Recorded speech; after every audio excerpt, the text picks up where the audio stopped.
नमस्कार दोस्तों, स्वागत है आपका अपने YouTube चैनल स्टडी अड्डा 91 में। दोस्तों, तो आज हम आपके लिए अति महत्वपूर्ण प्रश्न लेकर आए हैं जो कि आने वाले एमपीटेट और सुपर टेट के लिए अत्यंत महत्वपूर्ण हो सकते हैं। अधिगम के सिद्धांत बाल मनोविज्ञान और शिक्षा शास्त्र के अंतर्गत अत्यंत महत्वपूर्ण टॉपिक है जो कि हमेशा ही परीक्षाओं में पूछा जाता है। दोस्तों, तो आज हम कम समय में दोस्तों इन्हें शुरू करेंगे ताकि कम समय में अधिक से अधिक क्वेश्चन देखने को मिले। तो शुरू करते हैं आज का क्वेश्चन। तो दोस्तों, पहला प्रश्न है, अल्बर्ट बंडूरा द्वारा दिए गए अधिगम सिद्धांत को से भी जाना जाता है। फर्स्ट, मौखिक अधिगम सिद्धांत। सेकेंड, चिन्ह अधिगम सिद्धांत। फिर और अवलोकनात्मक अधिगम सिद्धांत तथा अंतर्दृष्टि का अधिगम सिद्धांत। तो अल्बर्ट बंडूरा द्वारा अधिगम सिद्धांत का नाम क्या है दोस्तों? अवलोकनात्मक अधिगम का सिद्धांत। तो बंडूरा ने कौन सा सिद्धांत दिया है? अवलोकनात्मक अधिगम सिद्धांत दिया है। आपका आंसर हुआ आंसर नंबर 3। सेकंड क्वेश्चन है दोस्तों, स्किनर द्वारा प्रतिपादित सिद्धांत है। क्रिया प्रसूत सिद्धांत, दूसरा प्रयत्न एवं भूल अधिगम, तीसरा शास्त्रीय अनुबंधन, चौथा अंतर्दृष्टि अधिगम। तो क्रिया प्रसूत सिद्धांत स्किनर द्वारा दिया गया है, तो आपका आंसर हुआ क्रिया प्रसूत सिद्धांत।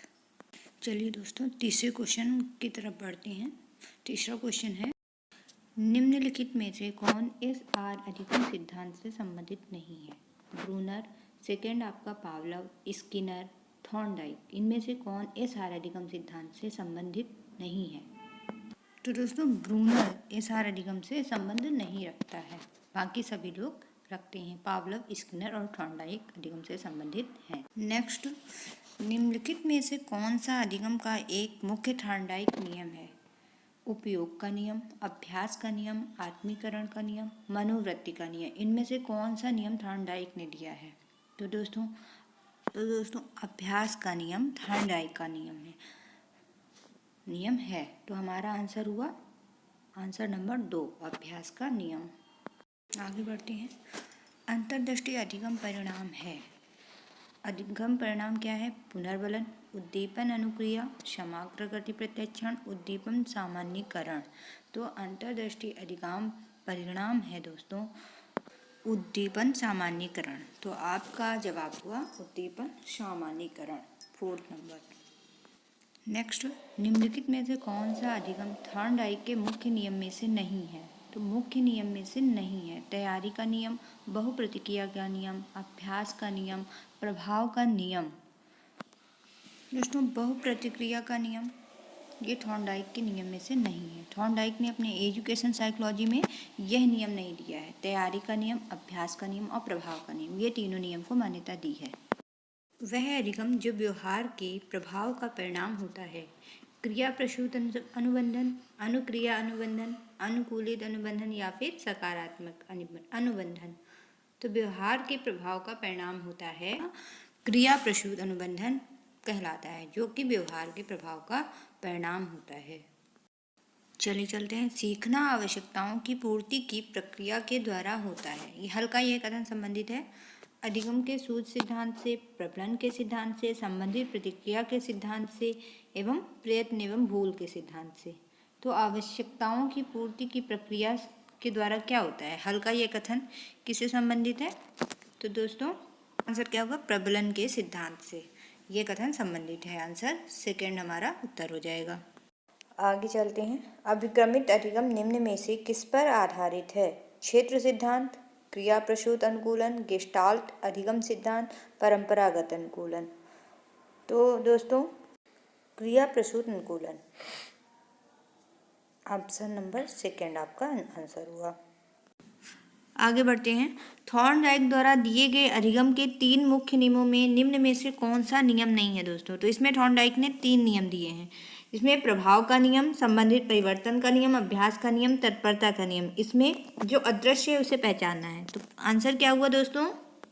संबंधित परिवर्तन का नियम, जो कि थॉर्नडाइक ने नहीं दिया है। ये 3 नियम आपको ध्यान में रखने हैं। नेक्स्ट, थॉर्नडाइक के अधिगम नियम क्या है? फिर वही क्वेश्चन रिपीट हुआ है। अभ्यास का नियम, प्रभाव का नियम, तत्परता का नियम या फिर ये सभी। तो यहाँ पे थॉर्नडाइक ने तीनों नियम दिए हैं, अभ्यास, तत्परता, प्रभाव। तो आपका उत्तर हुआ तो सभी। तो यहाँ पे तीनों नियम थॉर्नडाइक ने दिए हैं। नेक्स्ट, अल्बर्ट बंडूरा के द्वारा प्रतिपादित अधिगम का प्रकार कहलाता है। तो अधिगम का प्रकार सक्रिय अधिगम, प्रेक्षणात्मक अधिगम, अंतर्दृष्टि अधिगम, अनुभवजन्य अधिगम। तो यहाँ पे हम कहेंगे कि प्रेक्षणात्मक अधिगम अधिगम का प्रकार कहलाता है। ऑप्शन नंबर सेकंड आपका उत्तर हो जाएगा। प्रयत्न व भूल सिद्धांत को दर्शाने के लिए थॉर्नडाइक ने किस पर प्रयोग किया था? तो थॉर्नडाइक ने किस पर प्रयोग किया था? बंदरों पर, बिल्ली पर, कुत्तों पर या फिर चूहों पर? तो थॉर्नडाइक ने बिल्ली पर अपना प्रयोग किया। प्रयत्न व भूल के सिद्धांत को बिल्ली पर प्रयोग करके दर्शाया। तो ऑप्शन नंबर 2। नेक्स्ट क्वेश्चन दोस्तों, थॉर्नडाइक द्वारा प्रतिपादित अधिगम के मुख्य नियम कितने थे? थॉर्नडाइक ने कितने नियम दिए हैं? अभी आपने पढ़ा है कई बार। तो थॉर्नडाइक ने 3 नियम बताए हैं। कौन कौन से? प्रभाव का नियम, अभ्यास का नियम और तत्परता का नियम। ये दोस्तों मोस्ट इंपॉर्टेंट है, ये हमेशा क्वेश्चन में आता है। तो दोस्तों 3rd नंबर उत्तर।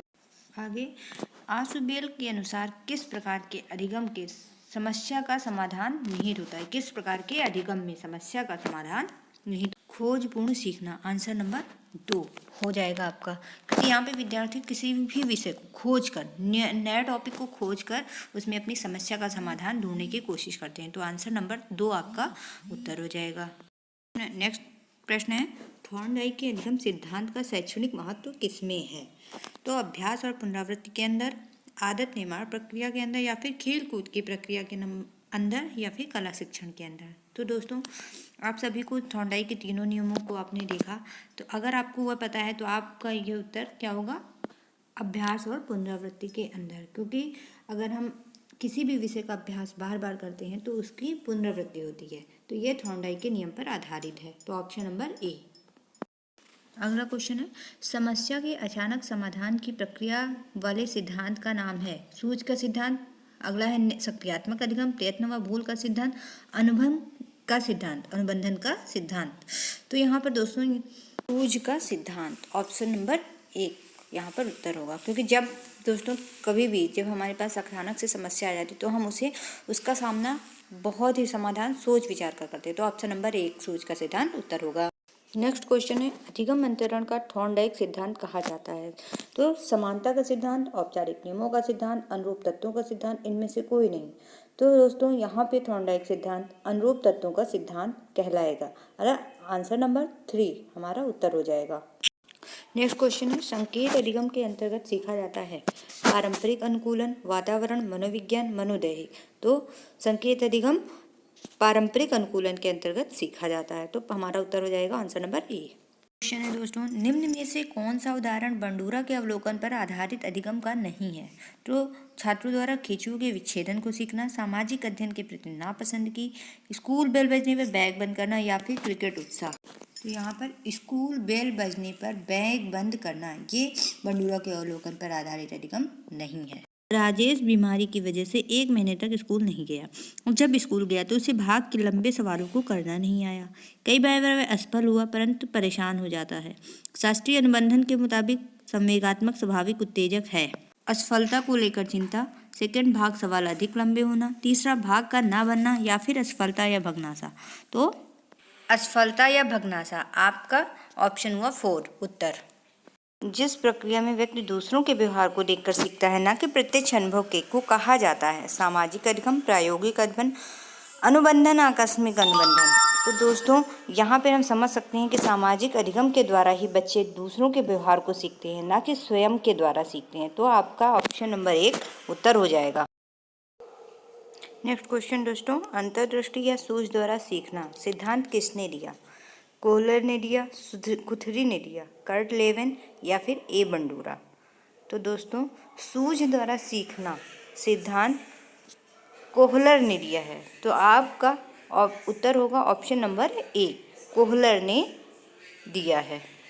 अगले क्वेश्चन की तरफ बढ़ते हैं। स्किनर द्वारा प्रतिपादित अधिगम सिद्धांत है क्रिया प्रसूत अनुबंधन, प्रयत्न व भूल सिद्धांत, शास्त्रीय अनुबंधन, अंतर्दृष्टि अधिगम। तो स्किनर द्वारा प्रतिपादित अधिगम सिद्धांत है ऑप्शन नंबर 1 क्रिया प्रसूत अनुबंधन, आपका उत्तर होगा। अगले क्वेश्चन पर चलते हैं। पावलोव के प्रयोग में भोजन को अनुबंधन की भाषा में क्या कहा है? तो क्या अनुबंधित उद्दीपक, सेकंड अनुबंधित अनुक्रिया, थर्ड अनानुबंधित उद्दीपक या फिर अनानुबंधित अनुक्रिया। तो यहाँ पे आपका ऑप्शन होगा ऑप्शन नंबर 3 अनानुबंधित उद्दीपक कहा गया है। नेक्स्ट क्वेश्चन, पावलाव के अनुबंधन प्रयोग में केवल ध्वनि के उपस्थित करने पर होने वाली अनुक्रिया को कहते हैं अव्यक्त अनुक्रिया, ऑप्शन नंबर 2 अदृश्य अनुक्रिया, अनुबंधित अनुक्रिया या फिर अनानुबंधित अनुक्रिया। तो सर ध्वनि के उपस्थित होने वाली अनुक्रिया को अनुबंधित अनुक्रिया कहते हैं। तो ऑप्शन नंबर 3 आपका उत्तर हो जाएगा। अगला क्वेश्चन है, सुल्तान नामक चिंपैंजी का परीक्षण करने वाले मनोवैज्ञानिक हैं। कौन है? Kohler, option number 2 Skinner, Woodworth या फिर वॉटसन। तो सुल्तान नामक चिंपैंजी का परीक्षण कोहलर ने किया था। तो आपका ऑप्शन नंबर 1 उत्तर होगा। अगला क्वेश्चन है, प्रशिक्षण एवं अभ्यास संबंधित है संज्ञानात्मकवाद से, सेकंड व्यवहारवाद से, निर्मितवाद से या फिर इनमें से कोई नहीं, उपर्युक्त में से कोई नहीं। तो दोस्तों यहाँ पे प्रशिक्षण एवं अभ्यास व्यवहारवाद से संबंधित है। तो आपका उत्तर होगा ऑप्शन नंबर 2 व्यवहारवाद से संबंधित है। अगला क्वेश्चन है, निम्नलिखित में से कौन सा अधिगम के अंतर्दृष्टि सिद्धांत को प्रभावित करने वाला नहीं है।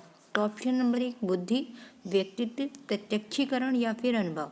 तो यहाँ पे दोस्तों ऑप्शन नंबर 2 व्यक्तित्व, ये अधिगम के अंतर्दृष्टि सिद्धांत को प्रभावित करने वाला नहीं है। तो आपका उत्तर होगा ऑप्शन नंबर 2। अगला क्वेश्चन है दोस्तों, गेस्टाल्टवाद के जनक कौन है?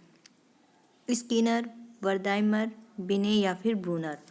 तो दोस्तों गेस्टाल्टवाद के जनक वर्दाइमर है। ऑप्शन नंबर 2 आपका उत्तर होगा। दोस्तों अगर आपको ये वीडियो अच्छा लगा हो तो इसे सब्सक्राइब, लाइक एंड शेयर अवश्य करें और बेल आइकन दबाना ना भूलें, जिससे आपको आगे आने वाली वीडियो का नोटिफिकेशन आसानी से मिल